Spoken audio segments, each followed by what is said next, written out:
Hi, I'm James Nave, I'm Allegra Houston. and welcome to the Imaginative Storm Writing Prompt of the Week session. Thank you so much for joining us.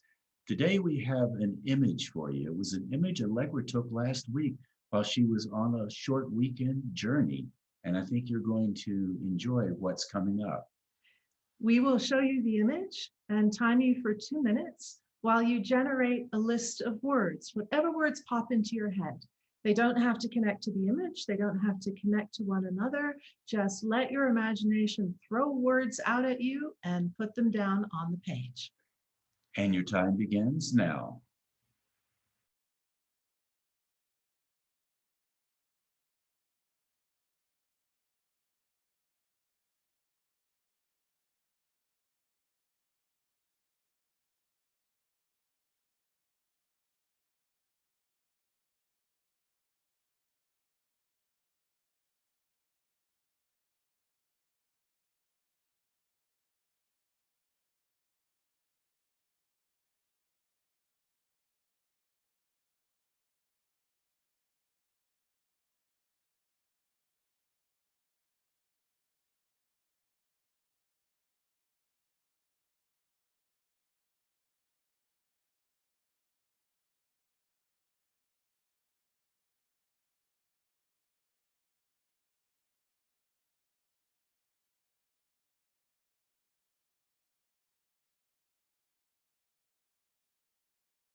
I was on a ranch north of Chama, New Mexico last weekend. Actually, half the ranch is in Colorado, half of it's in New Mexico. And I was walking along a dirt track with my friend who invited me over there. And there in this mountain meadow was this dead car with an aspen tree growing out of where the engine block should be. So I was running around it and taking lots of photographs and came back and showed them to Nave. And when I saw the photographs, I thought, my goodness, this will be a absolute perfect prompt for our Saturday morning writing session. So that is exactly what we did. So on our previous Saturday morning writing session, we showed the prompt and people generated a whole bunch of words from the prompt. And then we asked everybody to give us 5 words from the list, which we wrote down. And then everybody else on the call also wrote those words down. So we had a collective list, a community list, if you will. And from that, we built all kinds of incredible writing offerings. The great thing about having a group list or a community list is that you can borrow from other people's imagination. You don't have to only rely on your own. I find that when I'm doing these prompts, I tend to use far, far more words that other people have generated from the prompt than I do the words that I generated myself. So I will now read to you the words from the community list on this morning's Zoom session. And when Allegra reads these words, pay attention to how the words pop in your imagination, how you start to create a narrative with little effort, just as you listen to this list of words. And write them down, add them to your own words. Here we go. Stormy nights, pixies, tractor, abandonment, tornado refuse, silly songs, cryptic gardening, giving up the ghost, wanderer, 1930s dust storms, rust, silky smooth, decaying life, vibrant white, clone, brave. I loved you once. Quaking aspen blowing in the wind. End of the road. Nature always wins. Where are my pomegranates? Persevere. Excuse me? Landing site. Say what? Mustache. Vintage. To see the forest through the trees. Ominous. Art made of broken things. Overgrown. Intrusion. Regeneration. Inevitability. Speed. Bucolic. Bonnie and Clyde. Out of gas. Grandpa. Posse. Winter comes. The smell of spruce in new rain. Half-wit. Oldie but goodie. Foreboding skies. South wind. Fuse. Save the world. Push. Never before. So that's what the words sound like when they're read straight up. Our friend Cassidy is down visiting from Boulder, Colorado, and we're going to invite her to join us now and do a little improvisational work with these words. She's never done this before, so we have no idea what's going to happen. Cassidy, you want to come into this frame? Smell this, the smell of spruce in the new rain, in the 1930s dust storms, wandering through the cryptic gardens. Where are my pomegranates? To see through the forest trees, omnious, art made of broken things. Say what? Vintage mustache? Bonnie and Clyde out of gas. The posse of winter comes. Oldie but goodie, south wind saves the world. Push never before, pixies of abandonment. Yay! So did you notice how Cassidy took the list of words that you have and she just read them off the top of her head or off the top of the paper? And somehow she was able to stitch it together. That's the improvisational aspect of the imagination dancing with the rational mind. What we would like to do now is time you for 10 minutes and ask you to generate something from that list of words. You can use one word, 3 words, or as many as you possibly can. Just let your imagination enjoy what comes out. And keep in mind that it's a dance between your imaginative mind and your rational mind. And your imaginative mind is leading the dance. So just let your eyes roam over the list, grab a word to start with. You can depart from the list completely from there, or you can keep returning to the list for inspiration during the 10 minutes that you're writing. And your dance begins now.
We hope you enjoyed your 10-minute timed writing. And if you're pleased with what you wrote, we have an opportunity for you to post it on our community circle. And the circle is a place where you can go and just add your work, and we'll be able to see it and respond and interact with you. So you can find that circle by going to imaginativestorm.com. So here is the imaginativestorm.com page. Scroll down and you'll find the link to the circle here. Once you've created an account, which is free and you can just do with your Google or Facebook ID, you will find yourself here on the Get Started section. And over here, you'll see the prompt of the week. You can click on that and you will find in order this archive of weekly writing prompts. At the top, when you get there, we will have this week's prompt, the tree in the car. Last week's was ice music. So if I click on that, you'll see the prompt there, and you can post what you wrote by simply clicking on a comment and posting it in the comment box. And if you would like to join us live every Saturday morning, we would be more than happy to have you be with us. And we do a live Zoom call, the Imaginative Storm Writing Prompt of the Week, and that's at 10 o'clock Mountain Time, noon Eastern Time, and 5 p.m. London Time. And you can also find that link at imaginativestorm.com. At 9 a.m. Pacific time. All right, 9 a.m. Pacific Time. And it's free And it's too, free. by the way. And open to everyone who wants to come. So please do share that link with anyone that you think would enjoy writing live to a prompt like this one with us. And we look forward to maybe meeting you on Saturday morning. And thank you so much for being part of our group. And we hope you come back again very soon. Goodbye.